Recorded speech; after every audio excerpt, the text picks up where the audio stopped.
It's already halfway through 2025 and Ethereum's price still hasn't broken new heights. In this bull market, it seems to be lagging behind and moving in the opposite direction of Bitcoin and widening the gap. Meanwhile, Solana's ecosystem is exploding with activity one wave after another.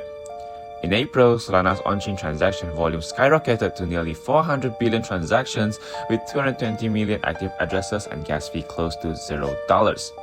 Watching the ETH BTC pair on the exchange rate kept sliding, and it even hit a 5-year low with only 336,000 active addresses and a gas fee at $0.36. Seemingly cheap, but nowhere close to the Solana's level. What's going on? How did the former king of the public chain and the ancestor of smart contract fail in this bull market? Let's talk about it today, and can Ethereum's future narrative be reversed?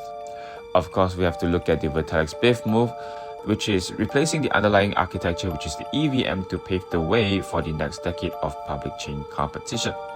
Alright, so before we get into the main topic, let's compare some data between the Ethereum and its fierce rival, which is the Solana, to get a clear sense of picture on how big the gap is.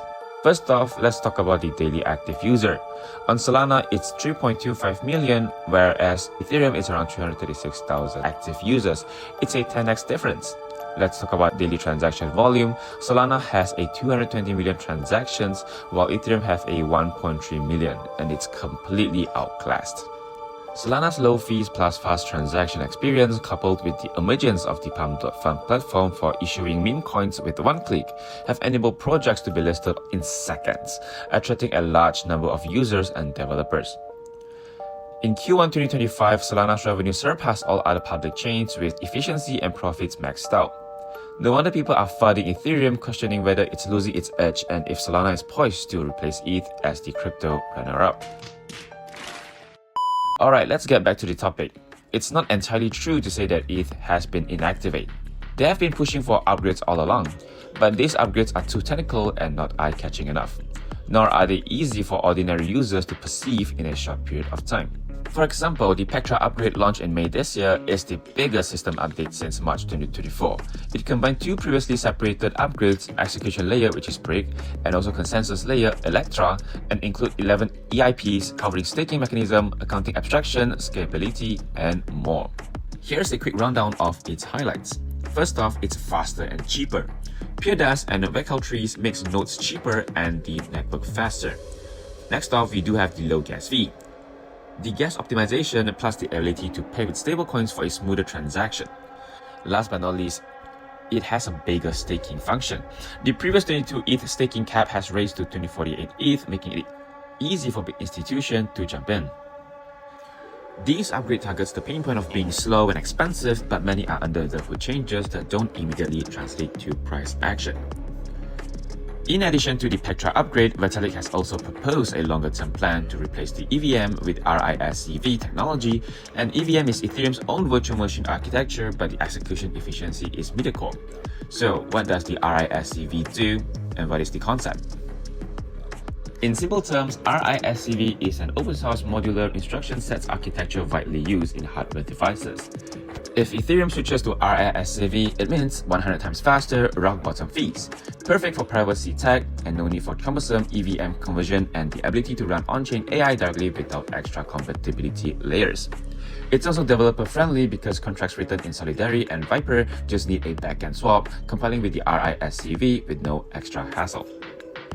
Of course, this proposal will not be realized immediately. Vitalik's vision is expected to take 2 to 3 years to roll out, with the original EVM system sticking around during the transition. But the signal is clear. Ethereum is gearing up to overhaul its underlying architecture, laying the groundwork for the next decade of public chain competition, not just focusing on the current bull market. Previously, ETH was at the center of the bull market and a leader in copycats projects, driving DeFi, NFTs, and GameFi to the moon. Now, it's somewhat chasing Solana's pace, with retail investors complaining that Ethereum's ecosystem has lost its way. But Ethereum is taking a technical, long-term route. Short-term Pectra improves the on-chain experience to attract users, where long-term RISC-V could be the game-changer, addressing performance, shortcomings soon, one solve immediate issues, the other eyes future competition. So, will this make ETH skyrocket right away? It's hard to say. The market consensus haven't formed yet and the new narrative needs time to ferment. But to say ETH has no chance of coming back, not necessary. The new SEC chair is in place with a crypto-friendly attitude and a batch of ETFs is awaiting approval. Ethereum's ETF staking has a high chance of passing, and when it does, old money inflows could inject fresh momentum into Ethereum. Competition is real. Breakthrough relies on a long-termism.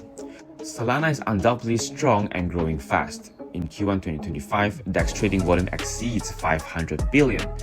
With Solana at 258.74 billion, it's almost 45%, and it crushes Ethereum's 86.1 billion, which is only 15%. But Solana still lacks a sufficiently open and robust staking mechanism, and over 50% of the DeFi TVL remains on Ethereum, with established protocols like Uniswap and Aave still favor Ethereum's mainnet or L2s. Ethereum needs to maintain decentralization and security while addressing speed and cost shortcomings. As users and investors don't rush to pick a side, keep an eye on the pace of the narrative execution. While Ethereum doesn't have Solana's short-term explosive momentum, it's quietly preparing for big moves. Bull markets are driven by both sentiment and narrative. Solana may be the current king of attention, but Ethereum is building for the next decade. You can call it slow, but it's not without ideas. You can complain it's not pumping now, but you can't deny it still holds the core position in Web3. The strong didn't flinch, just choose the harder route. This turnaround might be just around the corner with the next upgrade. What do you think? Can Ethereum reclaim the spotlight, or is Solana taking over? Drop your thoughts in the comment, don't forget to like, subscribe, and see you next time. Goodbye.